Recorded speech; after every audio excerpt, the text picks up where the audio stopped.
닭 모가지를 비틀어도 새벽은 오는 게야. 가마 영감은 언제나 그래왔듯 그렇게 서두로 떼었다. 앞만 바랗게 봤자 해 뜨는 길은 막을 수 없지. 그니까 우리 같은 불쏘시개들은 가만히, 어이? 그냥 가만히 내는 그냥 돌인기라 하면서 살아야지. 가마 영감은 그 말대로 싫은 소리 한 번 없이 40년 가까이 불가마에 불을 지펴 시체를 태웠다. 제대로 된 염이 아닌 쓸데없는 시체를 처리하기 위한 소각이었다. 한때 중장비를 몇 대나 가지고 있던 건설업체 사장이었다는 가마 영감이 어떻게 친구에게 사기를 당했고 어떻게 사장 자리를 빼앗겼으며 어쩌다가 조폭들 뒤치다거리 하고 있는지는 이미 1년 내내 들었기 때문에 생각하는 것만으로도 지겹다. 하지만 그럼에도 혼자 불을 지피며 영감이 해준 이야기를 머릿속으로 되뇌는 것은 자신의 처지를 받아들인 가마 영감과는 달리 지금 내가 처한 이 상황을 도무지 납득할 수 없었던 것이다. 솔직히 말해 그다지 열심히 산 기억은 없었다. 그냥 적당히 놀다가 적당히 먹고 살길 바랬을 뿐. 하지만 슬슬 내 미래에 대해서 불안감을 느낄 때쯤 노름꾼인 아버지 덕에 어이없이 진로가 정해져 버린 것이다. 날 이곳에 끌고 왔던 떡대 실장은 이렇게 말했다. 이제부터 이 가마골이 네 집이고 저 가마 영감이 네 아버지다. 영감한테 기술 잘 배워. 영감이 죽으면 너 혼자 해야 되니까. 난 그날 이후 가마 영감의 아들 부직갱이가 되었다.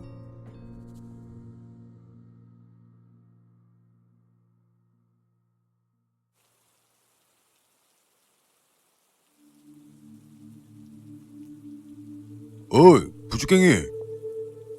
날 부르는 목소리에 다급히 몸을 돌려 울타리 문을 열었다. 부직갱이란 이름은 가마 영감이 죽고 나서도 바뀌지 않았다. 그래봐야 날 부르는 사람이라곤 이 떡대를 포함한 몇 명뿐이었다.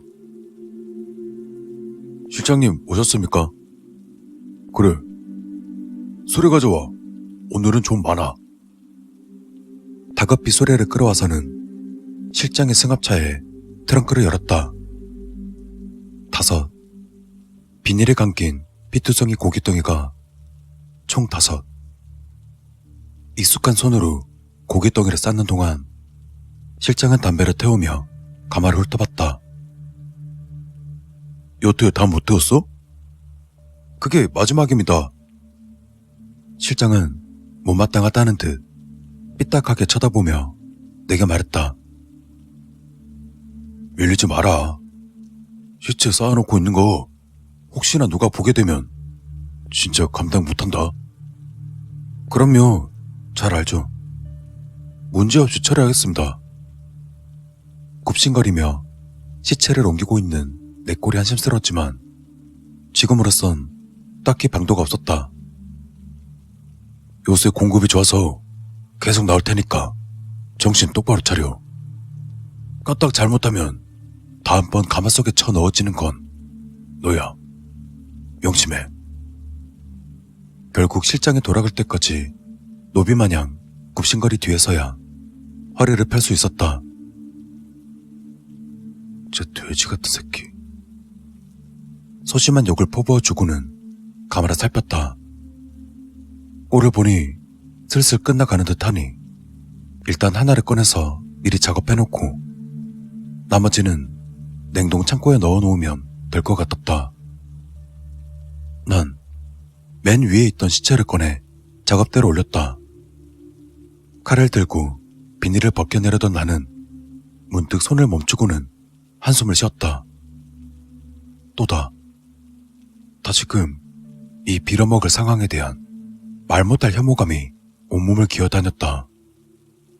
이런 짓을 해도 될지, 언제까지 이러고 살아야 할지, 도망칠 순 없을지 수백 번이나 해왔던 생각들을 다시금 되뇌이고는 가마 영감의 말을 떠올리며 생각을 갈무리했다. 내가 바라해봐야 바뀌는 건 없다. 그저 더 나빠지기만 할 뿐. 잡생각하지 말고 그냥 받아들이자. 이게 내 운명이라고 받아들이자. 그렇게 생각하며 비닐을 벗겨내었다. 어? 난 시체를 마주했을 때 당황할 수밖에 없었다. 보통 여기에 들어오는 시체는 눈이며 장기며 쓸모 있는 것들은 전부 뽑혀버린 이른바 통나무 상태였기 때문에 끔찍하게 그지없었다. 하지만 이건 다르다. 칼을 댄 흔적도 없고 눈알 역시 그대로 있는 것 같았다. 게다가 마치 잠든 것 같은 여자의 얼굴은 상당한 미인이었다. 형태를 제대로 갖춘 여자의 모습은 참 오랜만에 보는 것 같았다. 난 적지 않은 시간 동안 가만히 여자를 내려다보다 퍼뜩 정신을 차리고는 가마를 살폈다. 이미 다 끝났으니 서둘러 시체를 넣어야 했다. 하지만 이리도 예쁜 여자를 불태우자니 영 마음이 내키지 않았다. 난 여자를 급히 안아들고 냉동 창고에 넣었다. 그리고 펼쳐낸 다른 시체는 엉망으로 망가진 상태였다. 그 덕에 주저없이 가마 속에 밀어 넣을 수 있었다.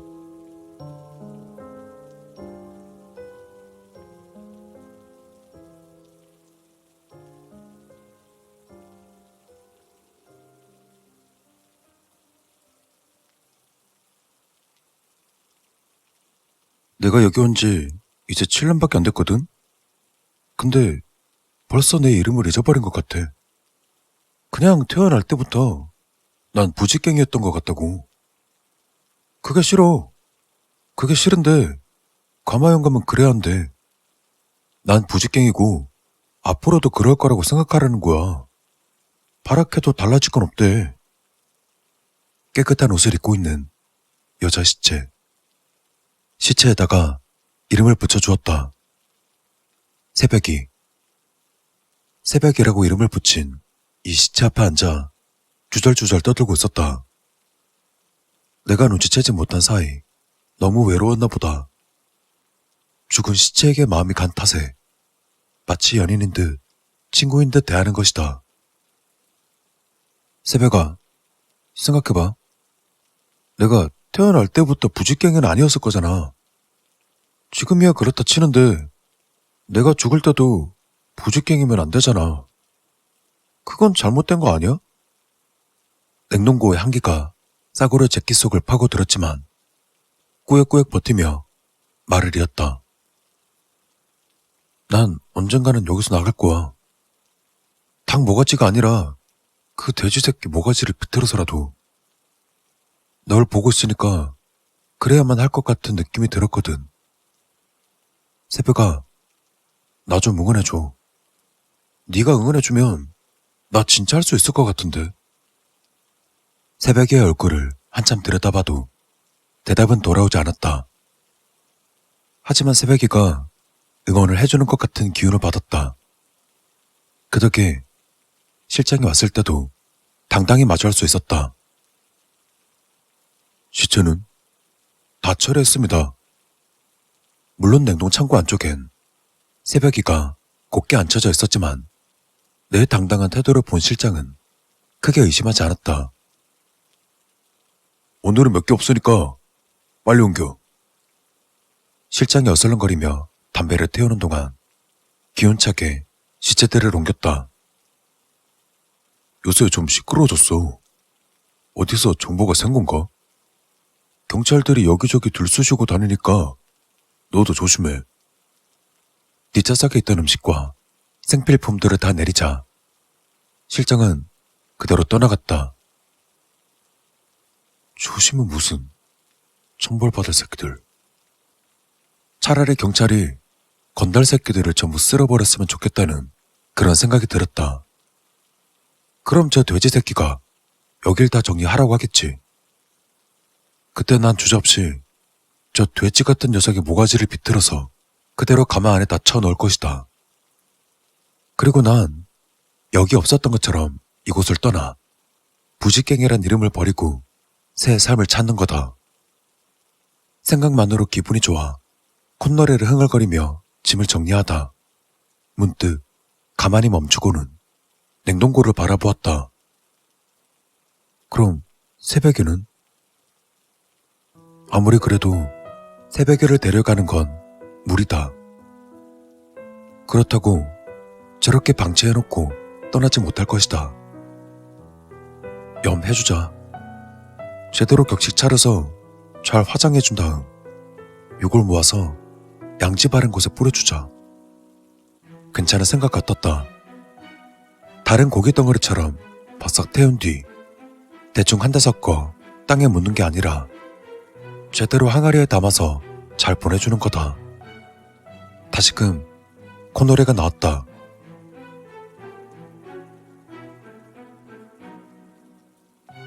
난 바다가 좋아. 바닷가 쪽으로 방 하나 얻으려고. 뱃일은 내 성향에 안 맞고 물건 떼서 시장에 날라주는 일이 괜찮을 것 같은데. 생선이든 짐짝이든 수레에다 싣고 날라서 돈 받는 거지. 그러다가 돈 좀 모이면 오토바이 한 대 사고. 어때? 괜찮지 않아? 새벽에 얼굴에 낀 성애를 깨끗한 수건으로 털어내며 말했다. 다행히도 아직까지 새벽이는 생전 모습 그대로였다. 그렇게 살다가 젊은 아가씨랑 눈이 맞을지도 몰라. 그래, 딱 새벽이 널 닮은 예쁘장한 여자. 같이 시장 구경도 하고 같이 걷고 바닷바람도 쐬고, 그리고 결혼하게 되면 해안 쪽에 작은 가게를 하나 내는 거야. 가게 이름도 생각해놨어. 새벽에 오는 집. 네 이름을 땄어. 어때? 꿈과 같은 이야기였다. 그럼에도 이 망상은 날 움직이는 힘이 되어주었다. 이 모든 것들이 새벽이 덕분이었다. 내 외로움을 달래주고 말 상대가 되어주는 새벽이. 시체를 태우고 쓸쓸히 가마를 지키는 일이지만 혼자가 아닌 것 같은 느낌에 많은 위로를 받았다. 하지만 이 내적 평화마저 그리 오래가지 않았다. 야, 이 새끼야, 너 뭐해? 갑자기 창고 문이 열리며 실장이 들이닥쳤다. 오늘은 차 오는 날이 아니었을 텐데. 실장님? 너 뭐하냐고 묻잖아, 이 새끼야. 그 시체는 또 뭐야? 난 어버버거리며 대답했다. 그게 아직 못 태워서 이제 하려고요. 실장은 새벽에를 훑어보고는 코웃음을 쳤다. 저렇게 옷까지 입혀놓고 이제 태우려 했다고? 가만은 다 꺼져 있는데? 난 대답하지 못했다. 나와. 얌전히 밖으로 나가자 곧바로 실장의 발길질이 이어졌다. 야, 이 또라이 새끼야. 내가 시체 잘 처리하라고 했어, 안 했어? 시체랑 뭐하냐? 어? 같이 불어놓고 태워줘? 새벽에와 말하면서 몇 번이고 상상했던 모습은 보여줄 수 없었다. 실장의 주먹을 피해서 가볍게 그의 목을 움켜잡는 내 모습 따윈 현실에 존재하지 않았다. 그저 겁에 질려 웅크린 채 밟히는 부지깽이만 있을 뿐. 잊고 있던 공포감이 피어오르자 비참함보다는 후회가 몰렸다. 죄송합니다. 제가 잘못했습니다. 한참이나 용서를 빌고 나서야 발길질이 멎었다. 너 지금 당장 저 시체 끌고 와. 내가 보는 앞에서 불구덩이에 쳐넣으라고. 아파할 새도 없이 냉동고로 뛰어들어가 딱딱하게 굳은 새베개를 꺼냈다. 새베개는 앉은 자세 그대로 얼어있다. 이대로는 가마에 들어가지 않을 게 분명했다. 뭐해? 안 들어가면 망치로 때려 부셔서라도 쳐넣으라고. 네 대가리 먼저 깨줘. 화들짝 놀라며 망치와 톱을 가져왔다. 새벽에 굽혀진 다리에다 톱을 가져다 대었다. 그리고 그 순간 내 망상 속에서 바닷바람을 맞으며 내게 미소 짓는 새벽에를 닮은 여자. 아니, 새벽의 얼굴이 생각났다. 야, 빨리 안 해? 그래, 오늘 성장 하나 치르자 이 개새끼야. 내게 다가오는 실장의 발소리가 들린다. 그리고 그 순간 옆에 있던 망치를 크게 휘둘렀다. 퍽 하는 소리와 함께 실장의 고개가 팩 하고 꺾여 들어갔다. 손에서 느껴지는 짜릿하면서 이 묵직한 느낌은 이 돼지 녀석은 두 발로 일어나지 못할 것임을 이야기해 주었다. 이렇게 쉬운 것이었다니. 그동안 날 괴롭히고 가둬둔 이 돼지의 결말이 고작 저것이다. 이렇게 쉽다는 걸 진작 알았으면 참 좋았을 텐데. 하지만 기쁨도 잠시 마음이 급해졌다. 맞다. 새벽이. 마음 같아선 얼어버린 새벽이를 녹여 정성스레 장례를 치른 뒤 정성스레 화장해서 요거를 수거하고 싶었지만 일이 이렇게 된 이상 시간이 그리 많지 않을 것이다. 그렇다고 새벽이를 두고서 떠날 수 없었다. 실장 차 뒷좌석에 새벽이를 고이 앉혀놓고 안전띠를 채웠다. 가까이서 보면 시체인 걸 알아채겠지만 멀리서 본다면 그리 티가 나지 않을 것 같았다. 집히는 대로 음식과 물건을 싣고 실장의 두툼한 지갑까지 꺼내어 차를 출발시켰다. 슬슬 벅찬 마음이 올라오기 시작했다. 꽁꽁 언 새벽에는 며칠은 버텨줄 것이었다. 커다란 냉장고를 구할지 아니면 화장할 수 있는 곳을 찾을지는 나중 문제였다. 그저 지금은 새벽이와 바다를 보고 싶었다.